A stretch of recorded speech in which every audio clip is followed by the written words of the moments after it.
लिंग पुराण में 7 गलतियां बताई है कंगाल होने की। ये गलती अगर आपने भी करी है तो जिंदगी में कितना भी पुण्य करोगे उसका फल नहीं है। आज की कथा को लिखकर रखना, शायद तुम्हारी जिंदगी संवर जाए। लिंग पुराण में 7 गलतियां बताई है व्यक्ति को बर्बाद होने की।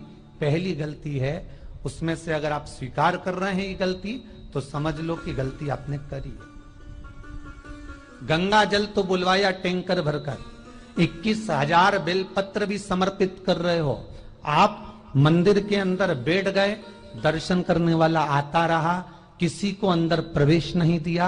आप गंगा जल चढ़ाते रहे, आप बेलपत्र चढ़ाते रहे, आप स्वयं पूजन करते रहे, और दूसरा व्यक्ति ना जाने किस भाव से, किस रूप में आकर भगवान की सेवा करना चाहता था। पंडित जी ने आपके चक्कर में उसको जल नहीं चढ़ाने दिया, पंडित जी ने आपके चक्कर में उसको बेलपत्र नहीं चढ़ाने दिया। पहली गलती यह हो गई कि भगवान के भक्त को भगवान से दूर कर दिया गया। अब उठा लो श्रीमद् भागवत कथा। 2 देवताओं ने गलती करी थी। एक ब्रह्मा जी ने गलती करी थी कि गाय बछड़ों का हरण कर लिया था। 1 वर्ष होने में 1 दिन था तब ब्रह्मा जी ने गाय बछड़े वापस दिए थे। दूसरी गलती इंद्र ने करी थी, जल वृष्टि करी तब भगवान कृष्ण को गोवर्धन पर्वत उठाना पड़ा। दोनों देवताओं ने गलती करी, पर भगवान कृष्ण ने इंद्र को क्षमा कर दिया पर ब्रह्मा को क्षमा नहीं करा। क्यों नहीं करा? क्योंकि इंद्र को क्षमा इसलिए करा क्योंकि इंद्र ने जब जलवृष्टि करी तो सारे ब्रजवासियों को भगवान के चरणों में लाकर छोड़ दिया। सारे ब्रजवासी गोवर्धन पर्वत के नीचे आकर बैठ गए, भगवान के चरणों में आ गए। और ब्रह्मा ने जो गलती करी वो ऐसी गलती करी कि भगवान से गाय और बछड़ों को दूर कर दिया। जो भगवान से भगत को दूर कर दे उसको शंकर कभी क्षमा नहीं कर सकता। इसलिए बर्बादी का पहला कारण आप भक्त और भगवान में दूरी बना दी। दूसरा कारण, भगवान की जब पूजन कर रहे हो, 21,000 बेलपत्र चढ़ा रहे हो, गंगा का जल चढ़ा रहे हो, चंदन चढ़ा रहे हो, अबीर चढ़ा रहे हो, गुलाल चढ़ा रहे हो, तो तुम्हारे भीतर ये अहंकार, जब तुम पूजन करके उठो तो उठते समय तुम्हारे भीतर अभिमान नहीं होना चाहिए कि मैंने जो अनुष्ठान करा उसके बराबर कोई नहीं कर सकता। तीसरा कारण कहा कि भगवान की सेवा तो आप कर रहे हो, भगवान की चाकरी में तो आप लगे हो, भगवान की आराधना भी कर रहे हो, दिया भी लगा रहे हो, धूप बत्ती भी लगा रहे हो, स्नान भी करा रहे हो, पंचामृत स्नान भी करा रहे हो, सारी पूजन अर्चना सब तुम कर रहे हो। पर हो सकता है इस पूजन अर्चना में आप केवल 3 घंटा पूजन करते हो और बाकी के समय किसी न किसी की जीवात्मा को दुख पहुंचा रहे हो। एक कथा में एक बात कही थी कि भले मंदिर में दिया मत लगाओ, भले मंदिर में जाकर धूप बत्ती मत जलाओ, भले मंदिर में जाकर भोग मत लगाओ, भले मंदिर में जाकर जल मत चढ़ाओ, कुछ मत करो, भले भगवान को नए कपड़े मत पहनाओ, भले तुम्हारी मर्जी पड़े भगवान को भोग मत लगाओ, पर शास्त्र कहता है कुछ मत करो, पर एक काम जरूर करना कि किसी के चेहरे पर प्रसन्नता ला देना तो मंदिर में दिया जलाने के बराबर होगा। किसी के चेहरे पर चमक ला देना, प्रसन्नता ला देना तो अगरबत्ती लगाने के बराबर होगा। किसी गरीबड़े के, किसी दुखी के चेहरे पर अगर तुमने प्रसन्नता ला दी तो वो भगवान को कपड़े पहनाने के बराबर होगा। मालूम पड़े तुम मंदिर में पूरी सब्जी बांटो, मंदिर में भोजन कराओ, मंदिर में सारा पकवान चढ़ाओ, और कोई तुम्हारे कारण अगर दुखी है तो तुम्हें वो सुख का भान नहीं हो सकता। तीसरा कारण है हमारा, वो सुख नहीं मिल सकता। चौथा कारण है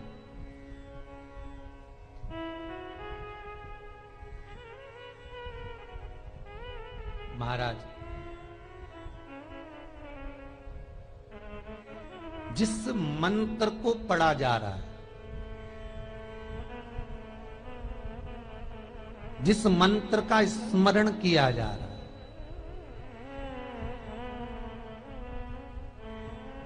जिस भगवान की माला को हम जप रहे हैं, हम पाठ कर रहे हैं, उसमें त्रुटि। उठा लीजिए दुर्गा सप्तशती। दुर्गा सप्तशती का हिंदी अनुवाद में एक थोड़ा सा दृष्टांत दिया है, आपको मालूम होगा।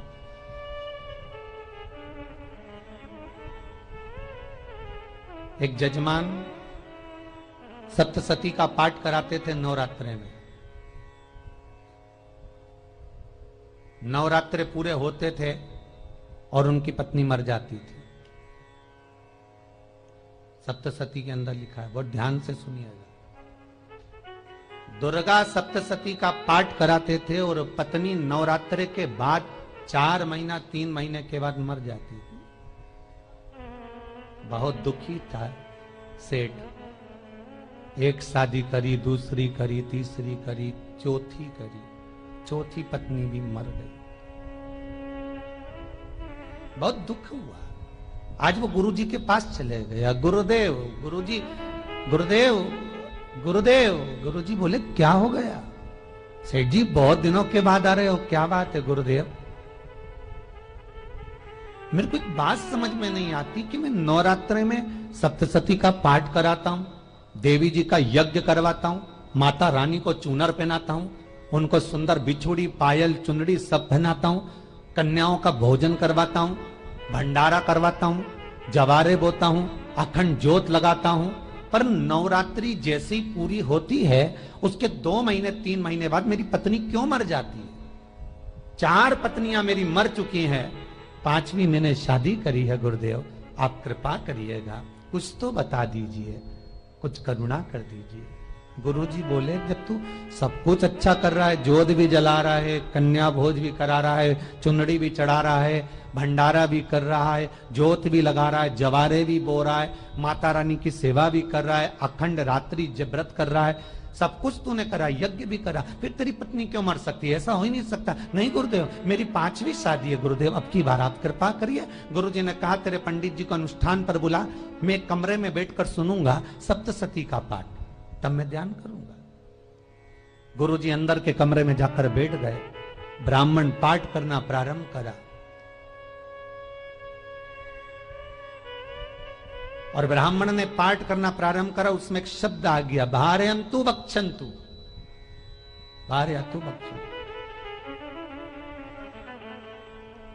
उसमें बोलना था भय पीड़ा को, हे जगत जननी तू भक्षण कर जा, पर ब्राह्मण बोलता था भार्या तू भक्षण तू, मेरी पत्नी को, मेरी भार्या को तू भक्षण कर दे।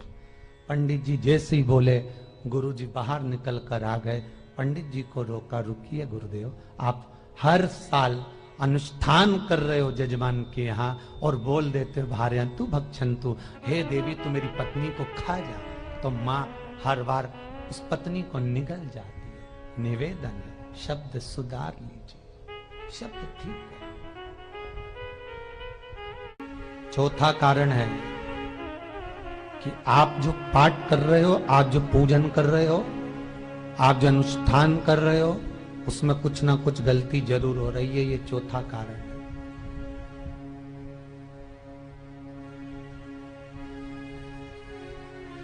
एक बार पूरे घर के लोगों को बिठाओ, अपने घर के लोगों को, मम्मी से पूछना मम्मी तुम कौन कौन सा पाठ करती हो? एक बार मम्मी से पूछना, फिर एक बार पापा से पूछना, पापा आप कौन कौन सा पाठ करते हैं सुबह? फिर बहू से पूछना, भाभी आप कौन कौन सा पाठ करती हो? फिर छोटी दुल्हन से पूछना, छोटी दुल्हन तुम कौन कौन सा पाठ करती हो? भैया आप कौन कौन सा पाठ करते हो? आप कौन कौन सा पाठ करते हो? पूछना। जब घर के अंदर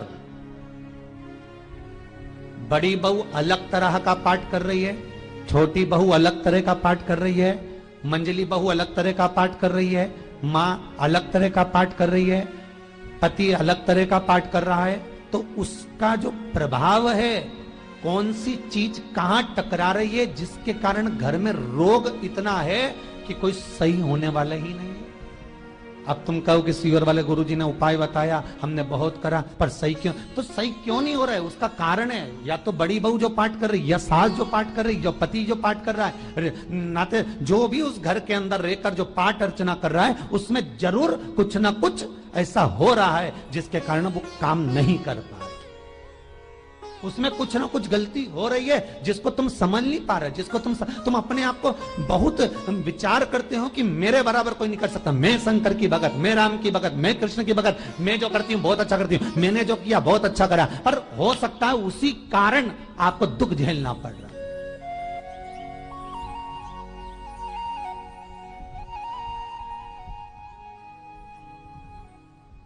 उसी के कारण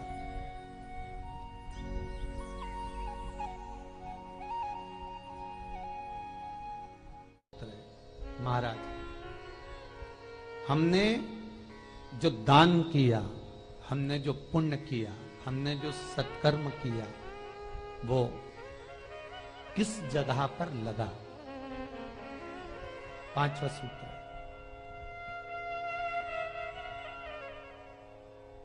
जो आप दान कर रहे हो,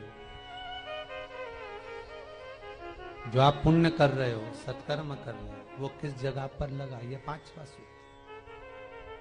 फिर निवेदन करेंगे, गाय, बेटी और लक्ष्मी 50 बार विचार करना, तब किसी को देना। बेटी किसी ऐसे को मत ब्याह देना जो जुआ खेलता हो, मदिरापान करता हो, मांसाहार करता हो, वेश्यावृत्ति करता हो।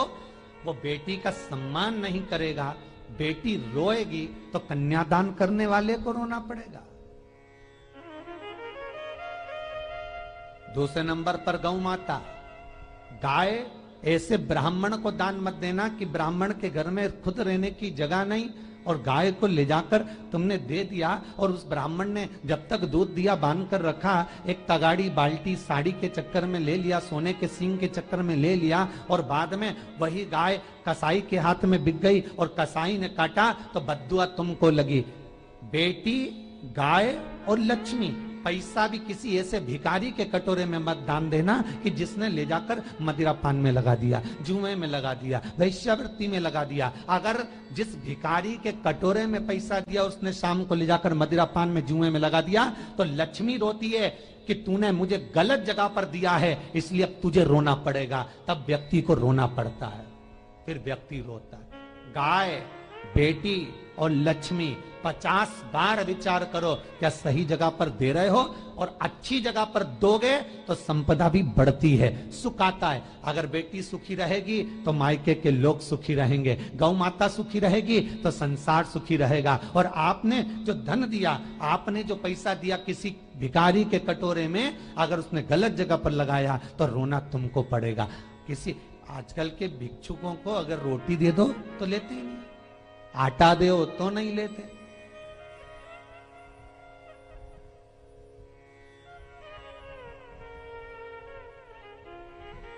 पहले के समय में जो भिक्षुक आते थे ना, तो रोटी बनी हुई मांगते थे। बूढ़ी बूढ़ी माताएं जानती होंगी, चिमटा बजाकर, घुंघरू बजाकर कहते थे भोजन, तो 2 रोटी निकाल कर दे दी जाती थी घर से। लो बाबा, तो माता इतना प्रेम रखती थी, केवल रोटी नहीं देती थी, बाबा बैठो हम सब्जी ला कर देते। इतना प्रेम था बुजुर्ग माताओं का, बैठो। और आज के जमाने में अगर रोटी दे दो तो फेंक दे नली में ले जाके, पैसा चाहिए। क्यों? शाम को पीने के लिए चाहिए ना, मदिरा पान के लिए, मांसाहार के लिए, जुए के लिए, वेश्यावृत्ति के लिए धन चाहिए।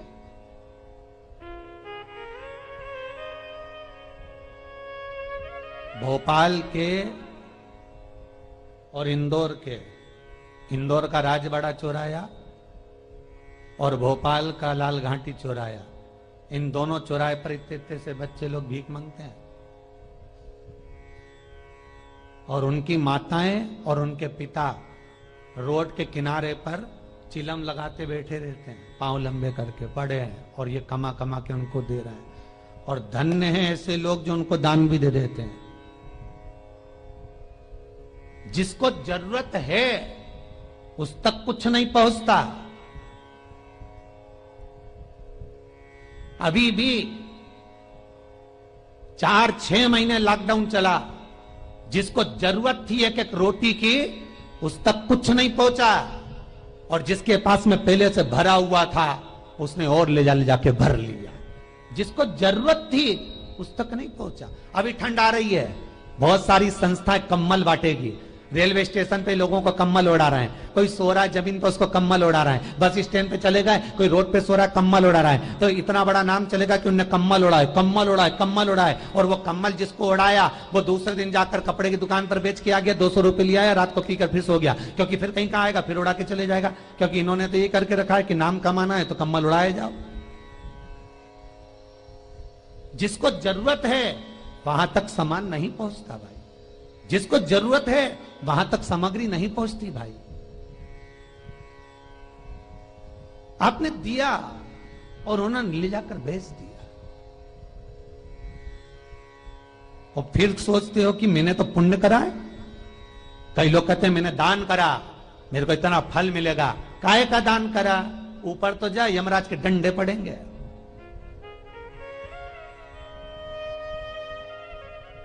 रेल में, ट्रेन में आप बैठ जाओ, रिजर्वेशन कोच में छोटे छोटे लड़के आते हैं, अपना कपड़ा उतारते हैं। सही बोलना रे भाई, जितने लोग टीवी पर कथा सुन रहे हो, छोटे छोटे बच्चे अपना कपड़ा उतारेंगे और पोछा लगाएंगे रेल की बोगी में। जब गवर्नमेंट ने स्वीपर रख रखे हैं तो तुम्हें अंदर आने का किसने कहा?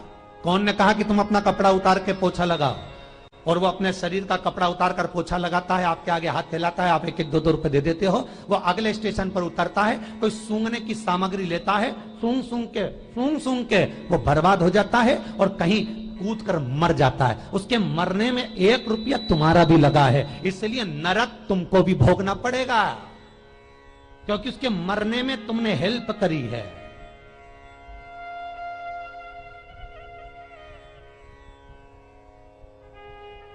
तुमने तो रुपया दिया था भोजन करने के लिए, उसने कोई सूंघने की सामग्री ले ली और सूंघ सूंघ के नशे में मर गया।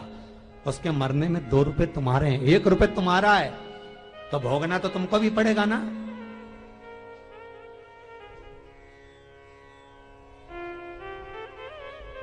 कहीं अच्छी जगह लगाओ, सत्कर्म की ओर लगाओ, तो सुख का आनंद कुछ और ही होगा, सुख का आनंद कुछ और ही प्राप्त होगा। हमारा धर्म, हमारा पुण्य, हमारा सत्कर्म। 5वां कारण अपनी पुस्तिका में लिखकर रखना, तुम्हारे दुख का 5वां कारण क्या है? क्यों तुम करोड़पति से रोड़पति बन गए? तुम्हारे यहां पर 4-4, 5-5 गाड़ी थी, खूब वैभव था, खूब धन था, फैक्ट्रियां चल रही थी, सत्ताएं चल रही थी।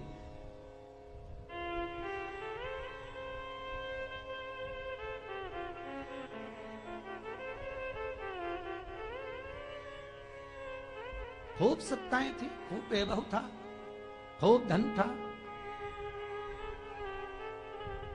पर कुछ भी नहीं, सब धरा की धरा रह गया। सारा कोई वैभव बचा ही नहीं, कोई वैभव नहीं। एक हमारे सेंधवा के भगत हैं महाराज, बड़े भावपूर्ण भगत।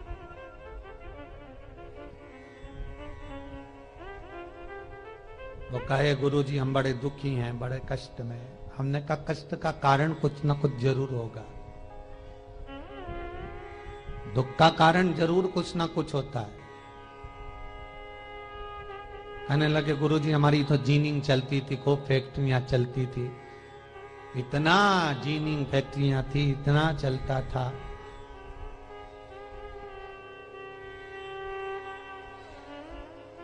इतनी जीनिंग चलती थी, इतनी फैक्ट्रियां चलती थी, गुरुदेव बहुत दुखी हो गए। हमने कहा दुख का कारण, जो ये 7 कारण है शिव महापुराण के, लिंग पुराण में जो 7 कारण बताए हैं दुख आने के, जब फैक्ट्रियां अच्छी चल रही, जीनिंग अच्छी चल रही, व्यापार अच्छा चल रहा है, तो 7 कारण बताए हैं कि आप उन 7 कारण में से कोई कारण आपके साथ में हुआ है जिसके कारण आप रोड पर आ गए, करोड़पति से रोडपति बन गए।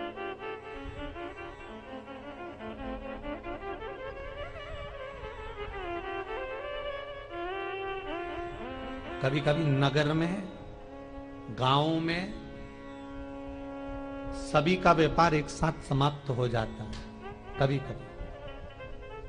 कभी गांव में, नगर में सबका व्यापार एक साथ समाप्त हो जाता है, सबका व्यापार एक साथ ही खल्लास हो जाता है, समाप्त, सभी कर्जे में हो जाते हैं। तो समझ लेना कि उस गांव के खेड़े का देव महादेव, उस गांव का खेड़ापति भगवान शंकर, उस गांव का शिव जरूर रुष्ट हुआ है, जरूर रुष्ट हुआ।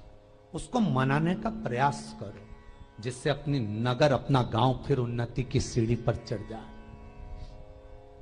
पांचवा कारण मंत्र जाप को, अर्थात तुम्हारा फिर निवेदन, गाय, बेटी और लक्ष्मी 50 बार विचार करना, तब देना, नहीं तो मत दे,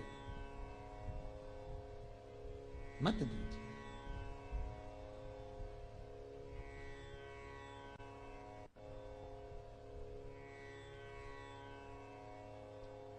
और महाराज भगवान शिव की कथा का छठा कारण बता, हमारे दुख का कारण छठा कारण,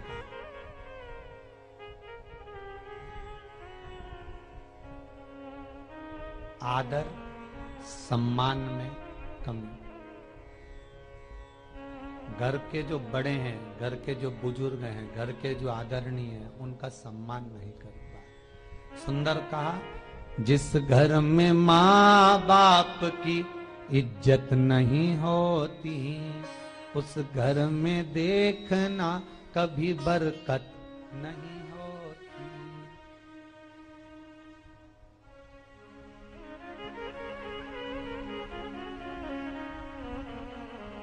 छठा कारण है सम्मान, सत्कार, आदर ना होना। जब धन,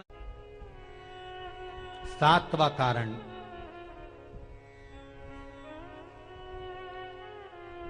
ये अंतिम कारण है। जितने लोग कर्जे में, लदालू में, जितने लोग दुखी हैं, जितने लोग तकलीफ में, आज की कथा को बहुत दिल से सुनना, अपनी गलती को जरूर छांटना। मुझे विश्वास है मेरा भोलेनाथ, आप अगर गलती को स्वीकार कर लोगे तो शंकर वापिस आपको करोड़पति बना देगा, लखपति बना देगा। शंकर आपके भंडार फिर भर देगा।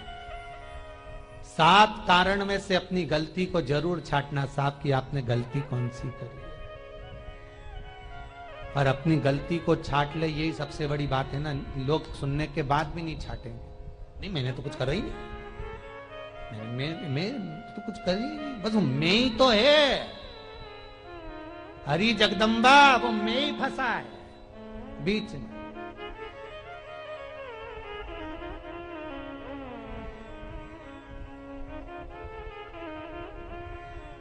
सातवां कारण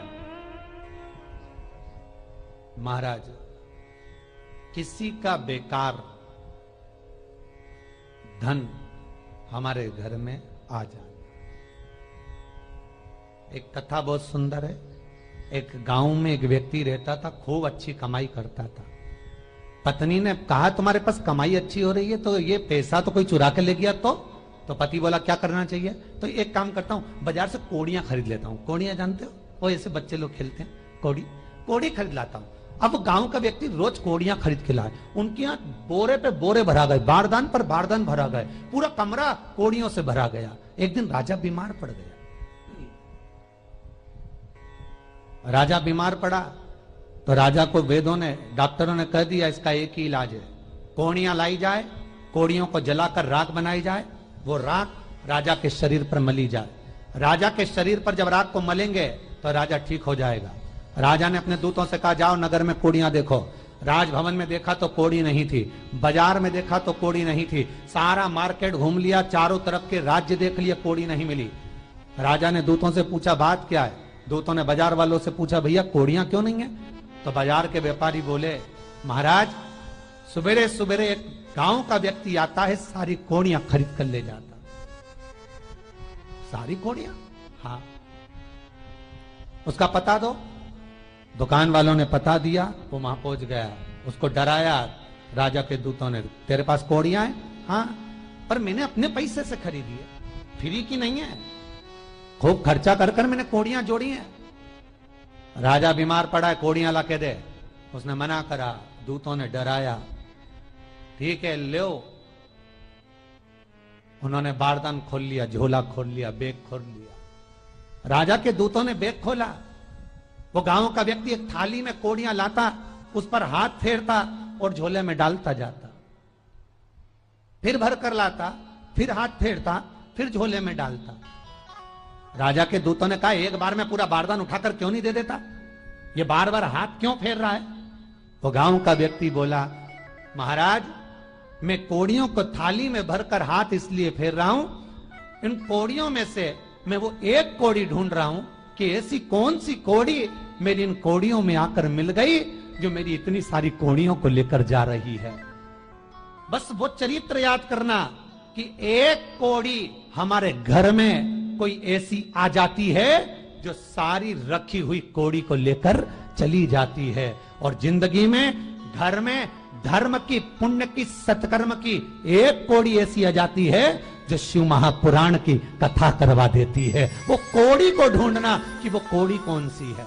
जो अच्छा काम करवा रही है अच्छी कोड़ी आई होगी, सत्कर्म करवा रही है अच्छी कोड़ी आई होगी, और मालूम पड़े एक कोड़ी ऐसी आ गई जो डॉक्टरों में भरवा रही है, सारा की सारा धन मेडिकलों में लगवा रही है, पुलिस में लगवा रही है, कहीं गलत जगह पर लगवा रही है, कहीं एक्सीडेंट में लगवा रही है। जो कोड़ी गलत जगह पर धन को लेकर जा रही है, समझ लेना कि वो कोड़ी बेकार आ गई जो सारा का सारा बर्बाद करने में लगी हुई है। उस कोड़ी को पहचानो कि वो कोड़ी कौन सी है। 7वां कारण शिव महापुराण का, लिंग पुराण का लिख कर रखना कि एक कोड़ी ढूंढना कि वो कोड़ी कौन सी घर में आ गई जो हमें बर्बाद कर कर चली गई है। वो कोड़ी को ढूंढिए, वो रुपये को ढूंढिए, वो 1 रुपया कौन सा आ गया, वो धन कौन सा आ गया जो हमें बर्बाद कर गया, कैसा आया।